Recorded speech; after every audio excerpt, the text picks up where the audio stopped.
Welcome to the Ultimate Bloons TD6 strategy series, where I'm going to be showing you strategies for every single tower from the Dart Monkey to the Beast Handler and every single path in between. This will show you how to diversify your setup and get better, along with seeing some stats, tips and tricks, and all of the strategies for every single one of the towers. And although that the series is geared more towards Chimps mode, this will also show you a lot of tips and tricks that apply to the standard game and will allow you to win with a new style. It's time to move on to the next hero in the queue, and that is going to be Sauda, and we love Sauda, and a certain someone loves Sauda too, very much so in fact. So let's get into Sauda, not literally but figuratively, of course. Anyways, for the levels, there are a ton of crazy good levels with Sauda, and this is kind of why she's so strong. She's just always getting crazy good levels, and is great throughout the game. So level 2, you'll get a pretty good damage increase, very strong early game. Level 3, you get the leaping sword ability, which is a nice ability.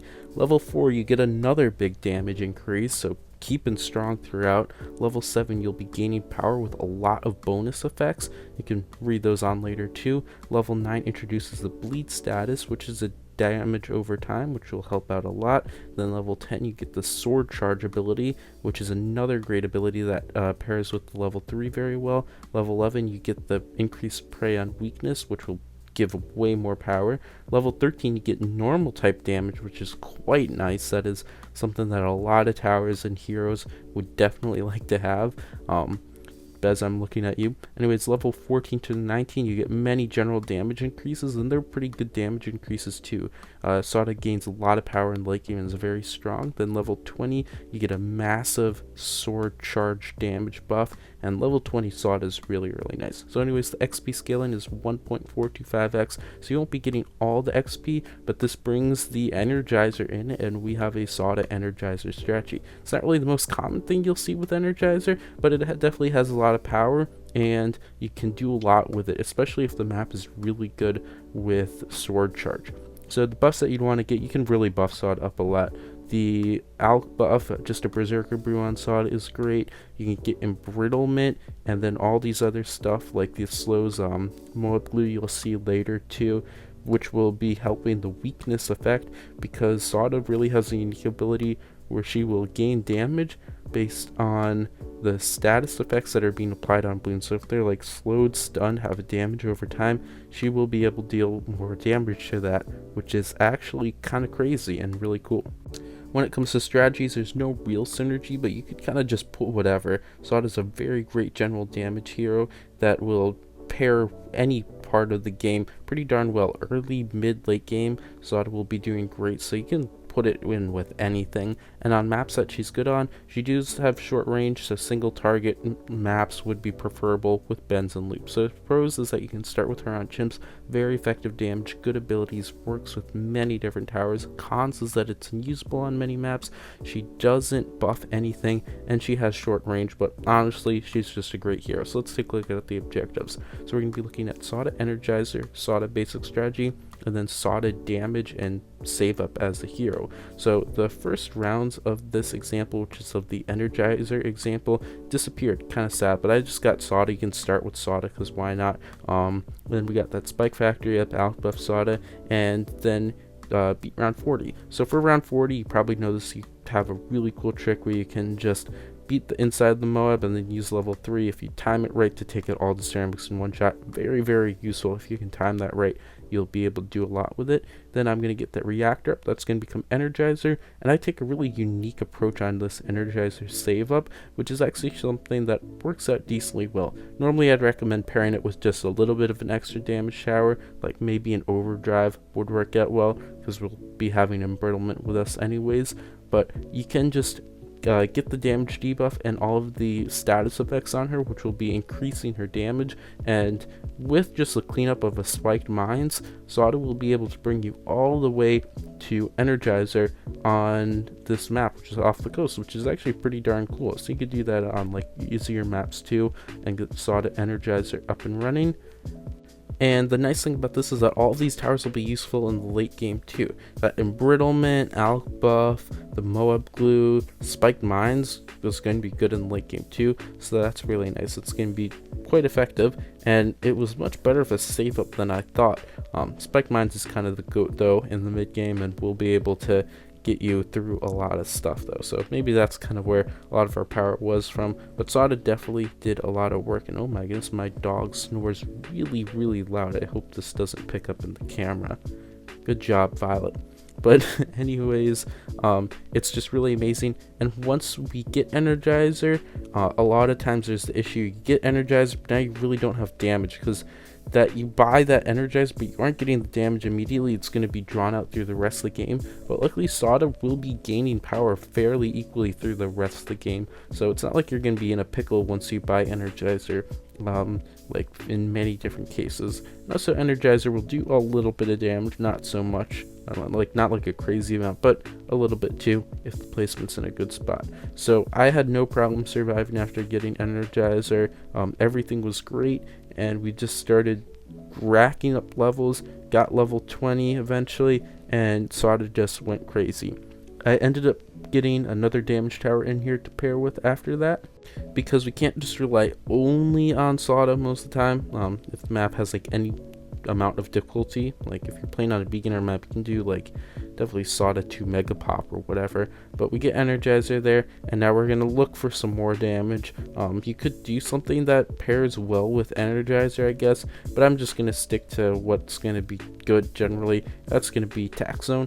Again, Sauda won't like really buff or doesn't have any particularly synergy. She kind of does damage in like all departments, like single target, pierce, clean up, blah blah blah whatsoever. So it's not like we're looking for a specific tower, just something that does damage, maybe more on the cleanup side, but it's gonna really work out fine, especially once you get level 20 Sauda. That if you have that level 3 sword charge, when you're using that to like kind of clean up, that will just wipe out everything, which is really nice. So we'll get Energizer, no not Energizer, we already have Energizer. We'll get Tax Zone.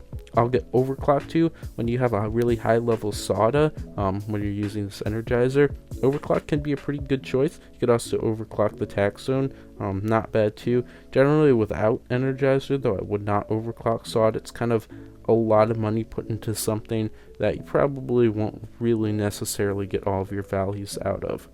The cool thing about Energizer though is that when you have it and overclock too, you get full uptime on a tier 5 tower and on a level 20 hero too, which is really nice. So we aren't gonna have downtime. Like if I wanted to overclock that Tax Zone, it would have full uptime. Same with like any tier 5 tower that has more value to it. So that's pretty cool. I'm just gonna grab a first strike there to be able to first strike the bad open too. You get double cooldown on that first strike, which is pretty nice, I guess. It's not necessarily the most useful thing in the world, but that will do some stuff, and then we'll be able to keep going through. Sauda's going to take out these DDTs nice and easy, these BFBs, UMGs, all that kind of stuff. It's not really going to be much of an issue, and then I can just get some extra support and win. Now I don't really have to like spend anything else beyond this point. Kind of just like shows a little bit of the power for it.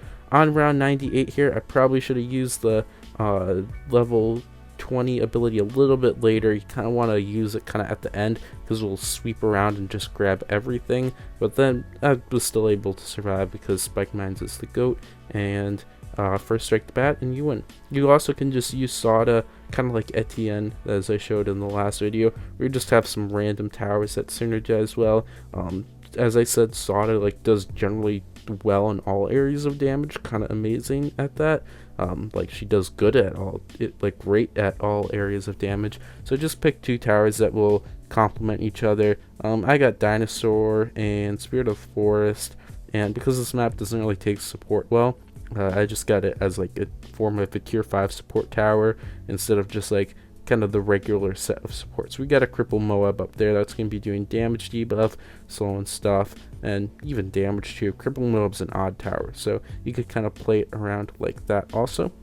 Or you could use Sauda as more of like going for some big save ups. So just generally put down as damage, we're going to go here on Cornfield Chimps, and we're going to get an Apache Prime, which is an expensive tower, but because we'll have Sauda, it's not going to be much of an issue. Although this example might not be the best though, because kind of Apache dealt like the damage. I pushed it into the 80s though a bit so you could see it, which was kind of nice. But Sauda will do good no matter where in the track. you can do some damage. The abilities are really great. That will help out a lot if you need it.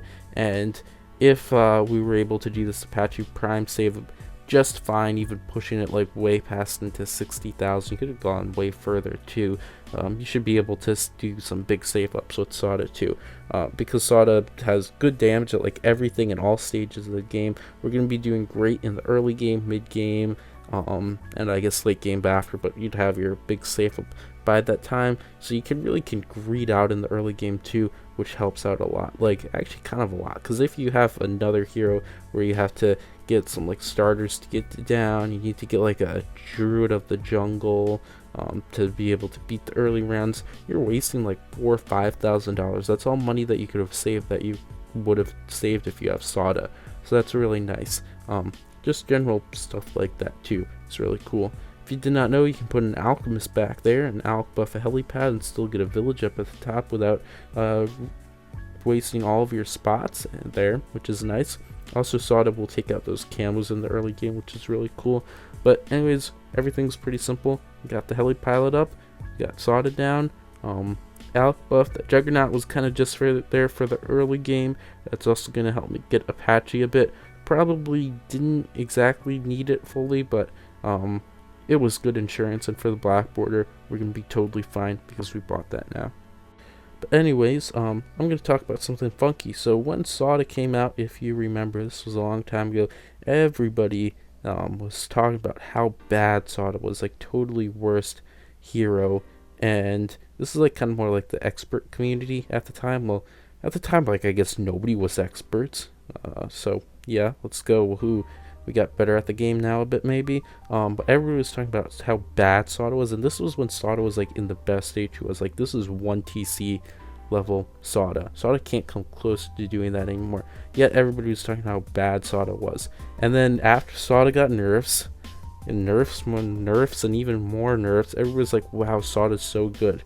And you can do like a lot of crazy things on expert maps with Sauda too, and you learn like how to do like modular builds and stuff, and kind of focusing micro blah blah blah, all that stuff. So imagine how good Sauda would be if people realized how good they can be. Like, if people realized if they could get better at the game, or maybe something along that lines. But that's kind of a crazy thing to think about. Everybody was talking how bad Sauda was when Sauda was in the best state, and now people are like, yeah, Sauda's pretty good, Sauda's pretty cool. So that's some funky business. Anyways, enough with the story time. I just don't know if people remember that, but that was like an interesting piece of lore about like the community and their reactions to Sauda being introduced. Anyways, we got Apache Prime. The save up was just fine, no issues there. Got the MIB, whatever else I needed. I went for a Lord of the Abyss in the mid game too, just because I had some money to spend and I still could get that early Apache Prime, which helped out a bit. No, that's not Lord of the Abyss, that's just Abyssal Warrior. Abyssal Warrior is a great tower that I really like too, and it would pair well in the mid game. Actually, it pairs well in the mid game for a lot of things.